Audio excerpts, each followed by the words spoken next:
Have you ever wondered what it's really like to work in a company? What do employees actually do?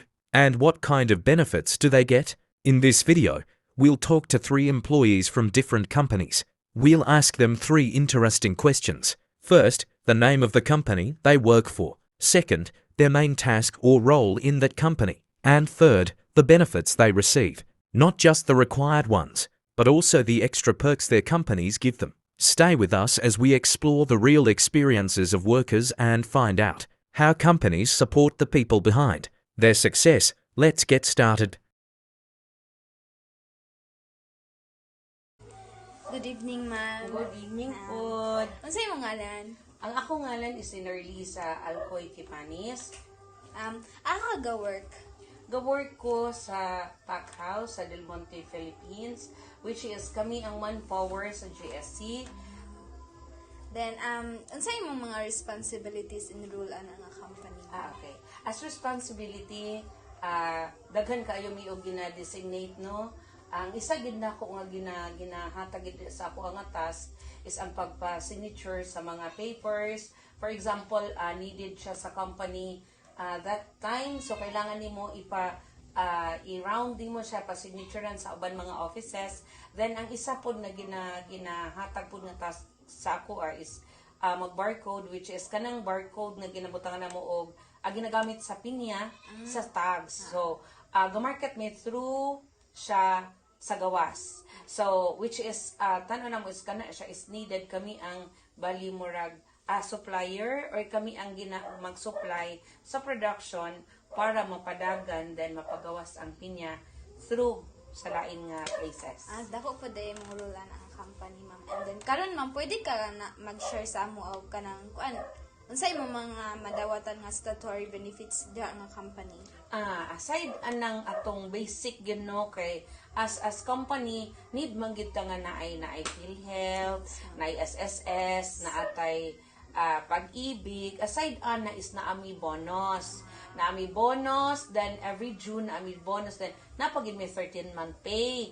Aside ana napagid may dividend na ginahatag sa amo sa GSC, which is ginahatag nila sa amo annually. Wow. Which is napagid na siya ginahatag sa amo ang sick leave, for example, then maternity leave.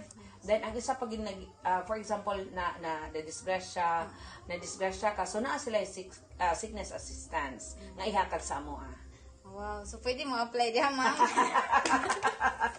Dagan ko siya kuha na kanang mga benefits nga imong madawat. Yes, ingana na ang GSC sa amo.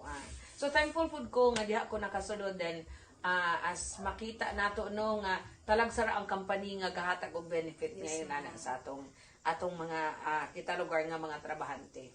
So lucky lang ko nga nakasabit ko diha. Wow.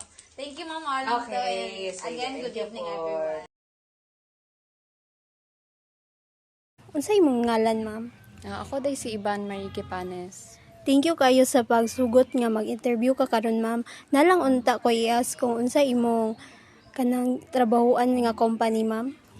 I work at Landed, which is a US-based company. That's great, ma'am. Kanang unsay mga posisyon nimo sa trabaho, ma'am? I work as a virtual assistant. The task that I do is mainly to manage Excel sheets with my client. Other than that, I also do other administrative tasks. Kuan, ma'am, unsay imong mga nagdawat niya statutory benefits o company benefits sa inyong trabaho? Well, daghan ko kakadawat nga mga benefits sa company, including health insurance and incentives like kung mag-overtime mi makadawat ko pay, and as well as sa pag-sick leave namo or any personal reasons makadawat ka po mi. Thank you, ma'am. Thank you.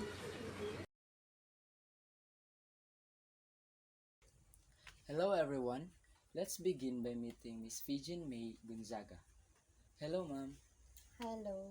Can you tell us the name of the company you work for? Yes, I work at Terra Multipurpose Cooperative. What are your main responsibilities or tasks in your role at Pera MPC? As a bookkeeper, I am tasked to record all the transactions that are happening at our office. O ang ako yung task kay i-make sure nga makapasa mi og accurate nga financial statements sa mong head office for their consolidation. Last question, ma'am. What statutory benefits are you entitled to, and what additional benefits does your company offer? Sa sa co-op namo, ang amo yung mga board members gina-make sure nila nga nagsunod gid sila sa mga mandatory nga gina-require gid sa DOLE nga mga benefits nga madawatan sa mga empleyado, like mga leave credits, vacation leave and sick leave na gina siya. Dayon napod o syempre katong mga mandatory nga SSS, PhilHealth o Pag-ibig, ilan gyud tong gina remit yun nila og makita sad pud namo kay kami man ang ga-record. Then as other benefits kanang di ba ang uban kay ilang 13th isa ra man gyud ilang 13th month nga bonus unya half ra pud sila monthly salary. Sa amoa nami 13th month nga bonus nga full sa among salary o na po mi 14th month nga full pod sa among monthly salary, and of course gahatag po sila sa mga og cash gift kanang sa December, and napod mi mga productivity incentive bonuses monthly kung nami maabot, depende sa mo pong mahatag nga income sa mga office. Okay. Thank you, ma'am, sa pag-answer sa mga questions. Bye, everyone.